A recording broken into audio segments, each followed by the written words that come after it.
नमस्कार, मैं हूँ अंजू पंकज। बहुत-बहुत स्वागत है आप सबका। वीडियो शुरू करने से पहले मैं आपसे कुछ बात करना चाह रही थी। बहुत से दर्शक ऐसे हैं, जिनकी शिकायतें आ रही हैं, कमेंट्स आ रहे हैं कि आजकल उनको मेरे वीडियोज़ के नोटिफ़िकेशन नहीं मिलते हैं, वो देख नहीं पाते हैं, उनको पता नहीं चल पाता है कि कब वीडियो शेड्यूल हुआ है, अपलोड हुआ है। तो मेरी आप सबसे ये गुज़ारिश है, ये निवेदन है कि अगर आपको भी ऐसी कोई दिक्कत आ रही है, तो कृपया करके जो आपका नोटिफ़िकेशन का बटन है, उसको एक बार ऑफ करके फिर से ऑन करें, तो शायद आपको मेरे वीडियोज़ के बारे में जानकारी मिले। और अगर तब भी दिक्कत आती है, तो आप मुझे कमेंट बॉक्स में लिखकर इस बारे में जानकारी दे सकते हैं। तो आइए शुरू करते हैं आज का वीडियो।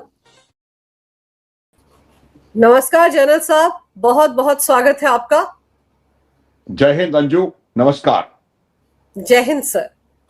सर, हमारे एनएसए अजीत डोभाल जी ने थाईलैंड के समकक्ष एनएससी से मुलाकात की है।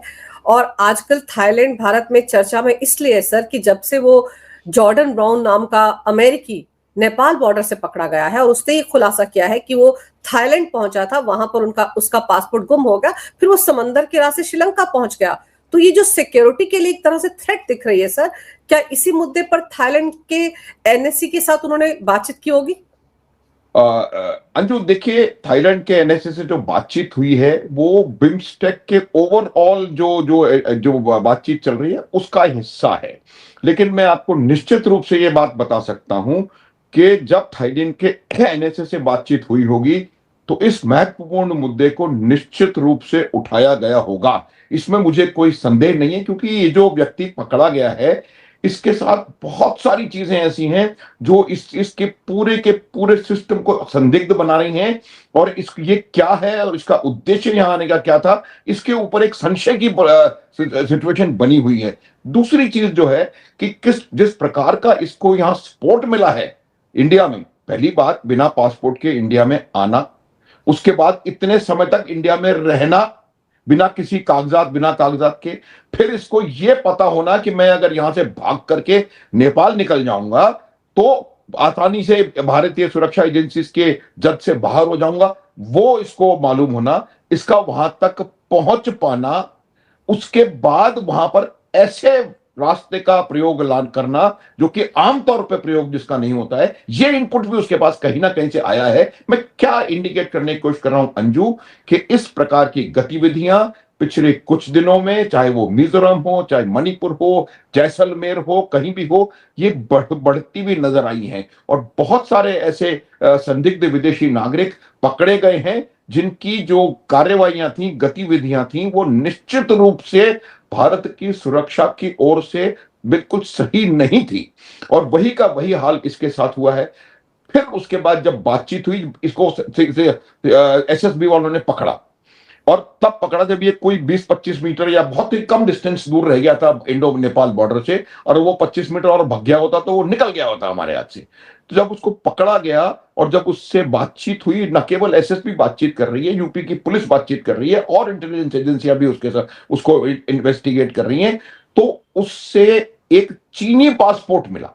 अब आप मुझे ये बताइए कि एक व्यक्ति जो अमेरिकी नागरिक अपने आप को बताता है और वो कहता है कि मैं अमेरिका की डिफेंस फोर्सेस में था, अगर वो था तो वो यहां क्या कर रहा था, बिना वैलिड डॉक्यूमेंट्स के वो भारत में क्यों आया, कैसे आया, कि वो सवाल ही नहीं है। मैं क्यों इसलिए पूछ रहा हूं कि उसका मकसद क्या था यहां पर आकर के, और क्या ये चीज बाकी होने वाली घटनाओं के साथ रिलेटेड है। इसका यहां जो इकोसिस्टम मौजूद है अंजू, वो जो इकोसिस्टम उसको सपोर्ट करता रहा, जिसकी वजह से ये इतने समय तक बिना डॉक्यूमेंट्स के रह सका और लगभग निकल गया हमारी हमारी उससे, तो ये तमाम चीजें जो हैं वो बहुत ज्यादा संशय की परिस्थिति पैदा करती हैं। और मेरा ये मानना है कि निश्चित रूप से, क्योंकि इसकी जो ओरिजिनल जर्नी जो थी वो कहीं ना कहीं थाईलैंड से कनेक्टेड है, थाईलैंड एक बहुत इंपॉर्टेंट इशू है। उसकी मैं वजह बताता हूं। वो जो golden triangle of drug trafficking है, और वो ड्रग ट्रैफिकिंग सिर्फ ड्रग ट्रैफिकिंग तक नहीं रह गया, और भी कई प्रकार की तस्करियां हो रही हैं, मानव तस्करी उसमें शामिल है, उसका एक बहुत महत्वपूर्ण भाग है। और जो रास्ता वो चुनते हैं, अभी ये श्रीलंका के रास्ते, समुद्री रास्ते से आया, अदरवाइज वो म्यांमार होते हुए भारत में, उत्तर पूर्व में भारत में प्रवेश करने का प्रयास करते हैं। इन तमाम लोगों का को शायद कहीं ना कहीं कोई लिंकेज हमें तलाशने की आवश्यकता है, और ये हमें यकीन करने की जरूरत है कि किस प्रकार से राष्ट्रीय सुरक्षा में ये सेंध लगाने का काम कर रहे हैं। सर, जैसे आपने कहा ना कि पहले म्यांमार के रास्ते भारत में घुसते थे, क्योंकि वहां पर भी बहुत ज्यादा परमिशन की जरूरत नहीं है। कुछ एरिया है जहां पर आवाजाही बिल्कुल फ्री है, म्यांमार की तरफ से भारत में, भारत की तरफ से म्यांमार में।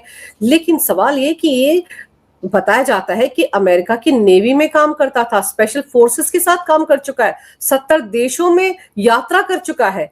ये थाईलैंड पहुंचता है और अगर इसका वहां पासपोर्ट गुम हो जाता है सर, तो ये वहां पर जो अमेरिका की एम्बेसी है बैंकॉक में, वहां क्यों नहीं गया? अगर ये सही था और एक टूरिस्ट था तो ये वहां जाता, इसके डॉक्यूमेंट्स बन जाते, फिर से ये अपने देश लौट जाता। लेकिन जिस तरह से थाईलैंड से निकलता है समंदर के रास्ते श्रीलंका, श्रीलंका से गोवा, और गोवा से फिर सर कहां पहुंच जाते हैं? नेपाल बॉर्डर पर। तो कोई ना कोई इकोसिस्टम है जिसकी गाइडलाइंस में इसने ये रास्ता चुना, थाईलैंड टू श्रीलंका, श्रीलंका से गोवा, ये रास्ता किसी ने सजेस्ट किया। और आपने बिल्कुल सही कहा कि नेपाल भागने के लिए जो रास्ता इसने चुना सर, वो भी तो किसी ने इसको गाइड किया। तो वो लोग कौन है? क्या सीआईए भारत में कोई बड़ा ऑपरेशन करने की फिराक में है? क्योंकि मैथ्यूज तो पकड़ा गया है, तो बाकी लोगों को भेजा जा रहा होगा, और पता नहीं जॉर्डन ब्राउन जैसे कितने लोग इस वक्त भारत में। बिल्कुल सही कह रही हैं। देखिए, ये एक बहुत बड़ी लगता है, बहुत बड़ी साजिश का एक छोटा हिस्सा लगता है। देखिए, सीआईए, अमेरिका की डीप स्टेट जो है, वो सदैव से भारतवर्ष को कमजोर करने में लगी हुई है, इसमें कोई संदेह नहीं होना चाहिए। अमेरिका हर उस राष्ट्र को जो उभर करके आगे चल के उसको कहीं ना कहीं चैलेंज कर सकता है, चुनौती दे सकता है, आर्थिक तौर पे भी, सामरिक तौर पे भी, उस राष्ट्र को आगे बढ़ने नहीं देना चाहते। भारत के अड़ोस पड़ोस में, भारत के नेबरहुड में जितनी हरकतें पिछले कुछ दिनों में, महीनों में, सालों में हो रही हुई हैं, चाहे वो श्रीलंका हो, बांग्लादेश हो, नेपाल हो, जेनजी हो, ये हो, वो तमाम जो हैं कहीं ना कहीं उसी उद्देश्य के साथ जुड़ी हुई हैं। और ये जितनी हरकतें हैं, जो कि कुछ लोग यूक्रेनियंस पकड़े जा रहे हैं, कोई ड्रोन के साथ पकड़ा जा रहा है, वो कुछ, तो ये तमाम चीजें मुझे लगता है कि एक बहुत बड़े वेब का हिस्सा है। और हमें इस चीज की बहुत सख्त आवश्यकता फिलहाल अभी है कि हम किसी प्रकार से इसकी जड़ तक, तह तक पहुंचे। क्योंकि देखिए, जब उद्देश्य आपका वही रहेगा कि आप किसी ना किसी प्रकार से भारत की प्रगति को डिरेल करें और भारत को इकोनॉमिक पावर बनने से रोकें, हालांकि ये होगा नहीं, ये मैं आपको गारंटी से बता सकता हूं, क्योंकि भारत के अपने अलग तरीके हैं। लेकिन प्रयास पूरा जारी है, और ये आवश्यक है कि इस प्रयास को खत्म किया जाए। उसके लिए हमें ये पता लगाना पहले बहुत ज्यादा जरूरी है। जैसे कि इसने कहा कि मेरा बैंगलोर में कोई, इसने कोई एड्रेस दिया, वो एड्रेस गलत, फेक मिला।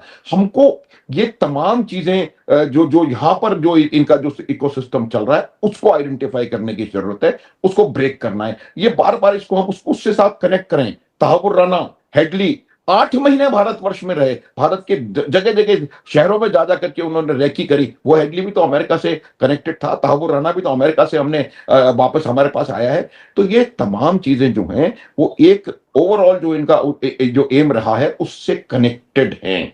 और ये जो इकोसिस्टम भारत में बना हुआ है और लगातार मजबूत होता जा रहा है, उसको पकड़ने की आवश्यकता है। और मेरा यह मानना है कि इस प्रकार के लोग जो एप्रीहेंड होते हैं, चाहे ये हो या वो जो मिजोरम में पकड़ा गया, वो, उससे हमको शायद इनको अगर सही प्रकार से इंटेरोगेट हम करें, तो उस जो जो इकोसिस्टम है उसकी तह तक पहुंचने का एक रास्ता मिलने की संभावना है। और मेरा मानना है कि राष्ट्रीय सुरक्षा एजेंसियां और राष्ट्रीय इंटेलिजेंस एजेंसियां जो हैं, वो इस चीज से काफी हद तक काफी चीजें निकालने का प्रयास करेंगी इस व्यक्ति से। और मैं आपको बता सकता हूं कि जो आदमी अमेरिका की स्पेशल फोर्सेस में है, 70 देशों में उसने ट्रेवल किया है। It's not a joke.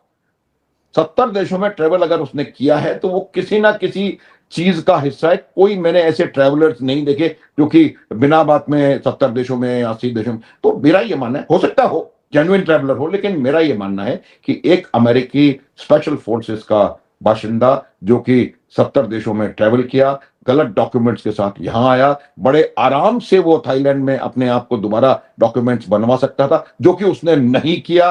फिर बिना डॉक्यूमेंट्स के यहां रहा, गोवा में रहा, कहां रहा। तो ये तमाम चीजें संदिग्ध हैं और इसके मदद से हमको वो जाल जो बिछा हुआ है उसको तोड़ने की आवश्यकता है। और मुझे मेरा मानना है कि इस प्रकार के लोग, इनका एप्रीहेंशन, तहावुर राणा का भारत में वापस आना, रिपैट्रिएशन, ये सब चीजें उस चीज को अच्छे से समझने के लिए और उसको शायद उसका कोई तोड़ निकालने के लिए हमें बहुत ज्यादा कामयाब होंगी। लेकिन इसको बेहतर तरीके से इसको इंटरोगेट करें, इसकी जी। डीब्रीफिंग हो और फिर कहीं जाकर के इसका कोई सुफल निकाला जाए। सर, बेंगलुरु आईटी हब है और वहां पहले भी आतंकवादी हमले हो चुके हैं, और इसने ये कहा कि इसके एक दोस्त के पास वहां पर इसका पासपोर्ट है और निकला इसके पास चीनी पासपोर्ट। तो सर, क्या कनेक्शन इसका चीन से है, क्या अमेरिका से, और क्या बेंगलुरु में किसी तरह की कोई बड़ी खतरनाक योजना भी इसके माइंड में है? और जैसे आपने कहा कि तहव्वुर राणा रैकी करने के लिए आया था, क्या इसने भी इन सारे इलाकों की रैकी की है किसी बड़े मिशन के लिए? बिल्कुल, पूरी पूरी संभावना है। देखिए, इसमें चीन का पासपोर्ट उसके पास होना एक बहुत इंपॉर्टेंट मेरे हिसाब से एक इशू है, क्योंकि इसमें चीन की किसी साजिश की में लिप्तता मेरे को नजर आ रही है। उसकी वजह मैं बताता हूं आपको कि क्या होता है कि जब चीन का जो जो फिलॉसफी है वो इस प्रकार की है कि वो जो उनके जो जो टारगेट कंट्रीज हैं उसमें इस प्रकार का एक जंजाल का जाल बिछा करके रहते हैं। और उस जो वो जो चीज है, शायद इसका उससे कोई कनेक्टिविटी हो सकती है। और इसने भी इतना समय यहां क्यों निकाला, और वो भी बिना वैलिड डॉक्यूमेंट्स के, और पकड़ा कैसे नहीं गया, वो कहीं तो रहा होगा। तो जहां जहां वो रहा, उससे आपको कोई इंफॉर्मेशन, कोई इसकी इंटेलिजेंस पहले क्यों नहीं मिली? ये तमाम चीजें इस बात की ओर इशारा कर रही हैं अंजू, कि निश्चित रूप से इसमें चीन का कहीं ना कहीं हाथ होने की संभावना है। मुझे इसमें अगर पाकिस्तान का भी कोई आईएसआई का कोई भी एंगल हो, उसमें भी कोई बहुत बड़ी आश्चर्य उसमें नहीं होगा। और मेरा यह मानना है कि इस चीज को यहां पर इनको इनको इनको देखना पड़ेगा, ट्रेस बैक करना पड़ेगा, कहां कहां ये गया, क्या क्या इनपुट इसने लिए, क्या वो इनपुट इसने ऑलरेडी बाहर भेज दिए हैं, क्या किस प्रकार का कम्युनिकेशन इसके पास था, कि आईटी हब में क्यों गया। तो ये तमाम चीजें जो हैं वो उसको बहुत गहराई से मुझे लगता है समझने की जरूरत है, और इसके ऊपर बहुत मेहनत करनी पड़ेगी। और क्या इनपुट ऑलरेडी उसने भारत के बाहर भेज चुका है, कैसे गए और कहां गए, उसको भी आजकल टेक्नोलॉजी इतनी एडवांस्ड है कि हम उसको उसको उसको उसको आइडेंटिफाई कर सकते हैं। तो मेरा मानना है कि इस प्रकार से इसको देखना पड़ेगा। और जहां जहां वो गया है, वहां वहां से क्या क्या उसने कार्रवाई कर सकता है, क्या क्या इंटेलिजेंस उसने वहां से निकाल ली होगी, उसको पता लगा करके फिर इसके असली उद्देश्य का पता लगेगा। और मेरा मानना है कि ये अकेला नहीं होगा, और भी ऐसे कई लोग हो सकते हैं। तो उससे उन लोगों की भी जानकारी निकालना मेरे विचार से बहुत आवश्यक है, और फिर उनको ट्रैक करके, उनको नैप करके, उनसे पूरे इकोसिस्टम के बारे में पता लगाना, ये मेरे को लगता है हमारा एक तरीका होना चाहिए। सर, जैसे मैथ्यूस वेंडाइक था, उसके मामले में उसकी गिरफ्तारी तो एनआईए ने की थी, और तब उसके साथ 6 यूक्रेनियन थे जो कि ट्रेनिंग दे रहे थे कुकी समुदाय के लोगों को वहां पर भारत विरोधी गतिविधियों के लिए ड्रोन कैसे असेंबल करना है, कैसे बनाना है, कैसे उसका इस्तेमाल करना है। और ये शख्स, आप सही कह रहे हैं, अकेला तो होगा नहीं, इसके साथ और लोग भी होंगे। और दूसरा, क्या चीनी पासपोर्ट इसको थमा कर मामले को डिरेल करने की कोशिश की जा रही है? क्योंकि है तो ये अमेरिकी नागरिक, और ये जो मैथ्यूस वेंडाइक का पूरा ऑपरेशन था उसमें माना गया कि आईएसआई और सीआईए का हाथ होगा, उन्होंने प्लांट किया होगा। लेकिन यहां पर आप सोचिए कि अचानक से चीनी पासपोर्ट आ जाता है, जबकि उसके पास वैलिड दस्तावेज थे ही नहीं। तो किसने उसको चीनी पासपोर्ट दिया? क्या पूरे मामले को एक नया मोड़ देने के लिए या असली मिशन को छिपाने के लिए चीनी पासपोर्ट थमाया गया? बिल्कुल बिल्कुल, निश्चित रूप से इसकी पूरी, मैं संभावना भी नहीं कहूंगा, ये शायद यही वजह है, क्योंकि वो जानते हैं कि चीन का काम करने का तरीका क्या है। और उनको इस बात का पूरा अंदेशा है कि अगर उसके पास चीनी पासपोर्ट मिलेगा तो पूरी तहकीकात एक अलग रास्ते पर शायद निकल जाए, और उनका जो मेन मकसद है उससे वो कामयाब हो जाए। तो मेरा अर्थ मानना यही है कि ये जो चीनी पासपोर्ट है ये प्लांटेड है, और ये प्लांट इसीलिए किया गया है क्योंकि मैंने कहा, तो जब हम चीन के काम करने के तरीके को समझ जाएंगे तब आपको पता पड़ेगा कि चीनी पासपोर्ट लगाने का क्या लाभ अमेरिका को या सीआईए को या डीप स्टेट को या आईएसआई को हो सकता है। तो ये वही का वही काम किया गया है ताकि हम एक अलग दिशा में चले जाएं। लेकिन जब मैं और आप इस बात को समझ पा रहे हैं तो मैं पूरी तरह से आश्वस्त हूं कि हमारी इंटेलिजेंस एजेंसियां भी इस बात को समझ रही होंगी और उसी प्रकार से इसका उसको देखने की आवश्यकता है। और किसी एक अमेरिकन स्पेशल फोर्सेस के व्यक्ति के पास चीन का पासपोर्ट होना कोई यूजुअल बात नहीं है। इसको समझ तो ये डेफिनेटली रेड हेरिंग टाइप है जो कि आपको आपकी जो तहकीकात है उसको गलत दिशा देने का प्रयास होगा हो सकता है। और मेरा ये मानना है कि इसको हम कोई इसमें कोई फिसलने वाला है नहीं और ये तहकीकात सही राह पे चलती रहेगी। इवेंचुअली ये व्यक्ति भी जॉर्डन ये भी एनआईए और सारी एजेंसियां इसको इन्वेस्टिगेट करेंगी, इसको इंटेरोगेट करेंगी और मुझे लगता है काफी इंपॉर्टेंट इनपुट्स हमको वहां से मिलने की संभावना है। बिम्स्टेक देखिए, बिम्स्टेक जो है एक आर्थिक संगठन के रूप में शुरू हुआ था लेकिन आज उसने एक बहुत बड़ा रूप अख्तियार कर लिया है। एंटी टेरर जो जो domination of Bay of Bengal rim state, ये तमाम चीजें उसमें बढ़ रही हैं। बिम्स्टेक के साथ सदस्य की आपस में बातचीत बढ़ रही है तो उससे भी कुछ लोगों को परेशानी है क्योंकि बिम्स्टेक एक साउथ एशिया और साउथ ईस्ट एशिया के देशों का एक संगठन है जो कि बे ऑफ बंगाल की सुरक्षा के बारे में बातचीत करता है। उसमें पाकिस्तान नहीं है, ये भी उनको शायद समस्या हो सकती है। इसलिए वो ये भी चाह सकते हैं कि इसको इसको इसको इसको अब किसी तरह से डिरेल किया जाए। एक और बात नोटिस करने वाली है, इस बिम्स्टेक का जो स्थायी हेडक्वार्टर्स है वो ढाका में है। ढाका की परिस्थितियां आज किस प्रकार की हैं, तो वहां से भी मुझे लगता है कि इसको भी कहीं ना कहीं प्रभावित करना एक एक चीज हो सकती है। और यही वजह है कि अजीत डोभाल जो है वो हर एक के साथ वार्तालाप करके, हर एक के साथ अपना अपना जो कम्युनिकेशन करके और वो इसको समझने का प्रयास कर रहे हैं। और ये मेरा मानना है कि एक बहुत बड़ी साजिश का हिस्सा होने की पूरी पूरी संभावना है। इसको ऐसे ही नहीं छोड़ सकते और इसके साथ हमको बहुत इनपुट्स निकालने की जरूरत है। सर, एक तरफ ये पकड़ा गया और दूसरी तरफ आप देखो कि अभी 4 दिन पहले ये मैथ्यूज वैन डाइक जो है इसका वकील कोर्ट में गुहार लगा रहा था पटियाला हाउस कोर्ट में कि उसको तिहाड़ में अच्छा खाना नहीं मिलता है, अब उसको तो अपना खाना चाहिए, उसको तो ऑलिव ऑयल चाहिए, पास्ता चाहिए, ये सब खाने को चाहिए और अगर वो कोई और नहीं मुहैया करवा सकता तो वो अपने पैसे पर आप परमिशन दे अपने पैसे पर खुद खाना बनाने के लिए तैयार है। सर, तो आप सोचिए कि ये किसने उसको पाठ पढ़ाया होगा कि तुम ये बोलो। उसको जेल मैनुअल के हिसाब से जो खाना चाहिए होगा, जितनी कैलोरीज चाहिए वो तो मिल ही रही होंगी ना। देखो अंजू, बिल्कुल जो जेल का तरीका होता है वो तरीका होता है। कोई आप किसी के लिए कोई भी हो, आप कोई आपके लिए नए कायदे कानून नहीं बन सकते हैं। ये इससे एक चीज और आपको समझने की जरूरत है कि क्या वजह है, कहा कितना पैसा उसके पास है, ये कहां से आ रहा है, क्या उसकी इतनी अभी भी शक्ति बची हुई है कि वो भारतवर्ष में, क्योंकि वो कितने टाइम से यहां पर है, क्या उसके एसेट्स रहे होंगे यहां रह करके, फिर वो अपने आप को इतना फाइनेंशियली इतना सक्षम है कि वो अपना खुद का खाना बनवा करके और यहां से रह सकता है। मेरा मानना है कि इसका कोई सुनवाई होने की कोई जरूरत नहीं है, लेकिन इसमें भी हमको इसको एक दृष्टि से देखने की जरूरत है कि क्यों वो इस प्रकार की बातचीत कर रहा है, क्यों वो उसके पीछे कहीं कोई और वजह तो नहीं है, कहीं और इसके पीछे किसी के साथ कम्युनिकेशन, किसी के साथ बातचीत, जब सामान आ रहा है सामान जा रहा है तो शायद उसमें कोई इंफॉर्मेशन का एक्सचेंज। तो ये चीजें हमें नहीं कोई इस चीज को अलाउ करने की आवश्यकता है। और ये बात आप मान के चलिए कि ये किसी भी प्रकार से अपने उद्देश्य को आगे नहीं बढ़ाने इसको दिया जाएगा। और ये निश्चित रूप से आप देखना कुछ समय बाद पता लगेगा कि ये लोग कनेक्टेड हैं, जैसलमेर वाला कनेक्टेड है और जितने भी लोग इस प्रकार के पकड़े जा रहे हैं, चाहे वो यूक्रेनियन हो या कोई और देश के नागरिक हो, वो तमाम एक साजिश एक अच्छा बड़ा वेब जो है वो शायद मकड़ जाल बना हुआ मुझे नजर आ रहा है कहीं ना कहीं। तो आवश्यकता है, मैं ये नहीं कह रहा कि पूरी दुनिया भारत के खिलाफ साजिश कर रही है, लेकिन इस चीज को उस दृष्टि से देखना आवश्यक है ताकि भारत की सुरक्षा किसी भी प्रकार से कॉम्प्रोमाइज ना हो।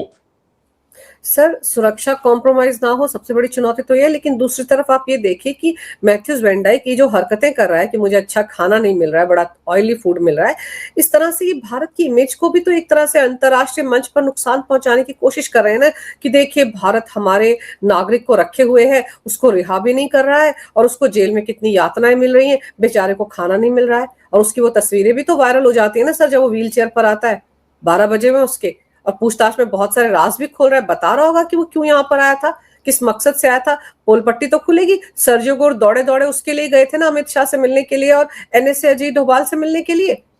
तो ये लोग साजिशें तो कर ही रहे हैं ना सर। बिल्कुल बिल्कुल, इसमें कोई संदेह ही नहीं है।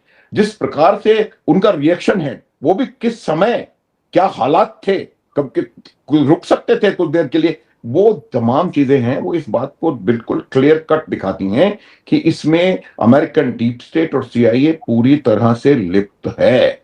और एक बात मैं आपको बता दूं कि वो अमेरिका है जिसने हमारे लोगों को हथकड़ी बेड़ी पहना करके जहाज में ठूंस करके भेजा था। वो किस प्रकार का कोई प्रश्न नहीं कर सकता कि आपका जो कैदी है, जो कि कन्विक्ट है, उसको आप कैसे ट्रीट कर रहे हो। हम अपने कायदे कानून के हिसाब से उसको सही ट्रीटमेंट दे रहे हैं, और जो हमारा जेल का मैनुअल है उसके साथ उसके हिसाब से इसको चलना होगा, वेदर ही लाइक्स इट और नॉट। और ये बिल्कुल क्लियर मैसेज मेरे हिसाब से जाना चाहिए। वो कितना भी प्रयास करते रहें कि इसको छोड़ दिया जाए, ये किया जाए, ये होने वाला नहीं है। ये नया भारत है अंजू, अब इस प्रकार की कोई चीज नहीं होगी जब तक हम उससे अपना पूरा मकसद, उससे जो हमारे जो आवश्यकता जिस चीज की है वो पूरी नहीं हो जाती, इसका कोई और एक्शन नहीं होने की संभावना मैं बता रहा हूं निल है। और इसका इनका आपस में कनेक्शन और किस प्रकार से ये जाल फैला हुआ है, और जो लोकल इनके साथ मिले हुए हैं, जो आधा फ्रंट जो लोकल इनके साथ मिले हुए हैं, उनको देखना है, उनको किनका आश्रय है ये देखना है। वो कहीं पेट्रोनेज, किसी पेट्रोनेज में तो नहीं पल रहे हैं, वो देखना है। क्या ये धर्म से कोई रिलेटेड कोई इशू हो सकता है, क्या ये भारत की डेमोग्राफिक री इंजीनियरिंग का एक छोटा प्रयास हो सकता है। तो ये तमाम दृष्टिकोणों से इसको समझने की और देखने की आवश्यकता है। और जो ट्रीटमेंट, उसमें आपको गारंटी बता सकता हूं, भारत एक ऐसा देश है कि जो कभी भी किसी भी कैदी कोई भी हो उसको इल ट्रीट न करता है। हमने 93,000 पाकिस्तानी सैनिक पाले 2 साल इस देश में। तो ये तो भारत के जो वैल्यू सिस्टम है वो बिल्कुल अलग है। प्रयास जरूर रहेगा उनका कि ये कहा जाए कि हमारे कैदी को ये तंग कर रहे हैं, वो कर रहे हैं, क्योंकि वो येन केन प्रकारेण चाहते हैं कि इसको निकाला जाए यहां से, क्योंकि ये बहुत सारी चीजें उगलने की इसके अंदर क्षमता है, उगल सकता है। बहुत चीजें इसको ऐसी पता है जो कि नहीं पता पड़नी चाहिए, इसीलिए प्रयास वो जरूर कर रहे हैं। हर किस्म का प्रयास करने की कोशिश करेंगे। इसको ये हो रहा है, बीमार हो गया, फलाना हो गया, लेकिन मेरा ये मानना है कि ये सब प्रयास असफल होते हुए मुझे नजर आ रहे हैं। और ये इसके साथ जो जो हमको इंटेरोगेशन और जो हमको इससे इंफॉर्मेशन चाहिए वो आके रहेगी। बिल्कुल सही कह रहे हैं आप सर। इन्फॉर्मेशन ये रोज उगल भी रहा है, इसीलिए मिर्ची लग रही है अमेरिका को कि क्यों इतने दिन तक एनआई की कस्टडी में है। और ये जो जॉर्डन ब्राउन पकड़ा गया है, इसका भी कहीं ना कहीं कनेक्शन मैथ्यूज वैन डाइक से निकलेगा सर, क्योंकि दोनों की अगर पूरी हिस्ट्री देखी जाए तो एक जैसी है। ये 70 देशों में गया है, हो सकता है ज्यादातर उन्हीं देशों में गया हो जहां पर ये तख्ता पलट की कोशिशें करते हैं। ये भी तो ऐसे ही हरकतें करता था मैथ्यूज वैन डाइक, ये भी तो ऐसे ऐसे देशों से, सीरिया से भागा था ये, वहां पर भी इसने ऐसे कांड किए थे। तो दोनों की हिस्ट्री एक जैसी लगती है, दोनों का कहीं ना कहीं फोर्सेस के साथ ताल्लुक रहा है अमेरिका की। और आप सोचिए, अजीब इत्तेफाक है, ये म्यांमार बॉर्डर से पकड़ा जाता है मैथ्यूज वैन डाइक, वो नेपाल सीमा से पकड़ा जाता है, और वो डेनमार्क का बीकानेर से पकड़ा जाता है। ये सारे के सारे भटके हुए अमेरिकी टूरिस्ट भारत की सीमाओं पर कैसे पहुंच जाते हैं? कौन इनको गाइड करता है? कि कोई ना कोई तो है जो इनको नचा रहा है, यहाँ भेजा गया है, और पता नहीं और कितने यहाँ पर घूम रहे हैं। इसीलिए एनएसए का, अजीत डोभाल जी का एक्शन में आना लाजमी है। और ढाका से कोई ना कोई कनेक्शन है सर। आप याद कीजिए, ढाका में कितने सारे सीआईए एजेंट अननोन ने मार दिए थे, कैसे होटल से मिले थे, और वहां से कितने लोग भागे थे। मैथ्यूज वैन डाइक के बारे में कहा जाता है शायद वहीं से भाग कर आया था। तो बहुत सारे ऐसे खुलासे हैं। जब ये जॉर्डन ब्राउन एनआई की कस्टडी में आएगा तो बहुत सारे तार खुलेंगे। लेकिन अभी देखते हैं कि इस मामले में और क्या कुछ खुलासे होते हैं।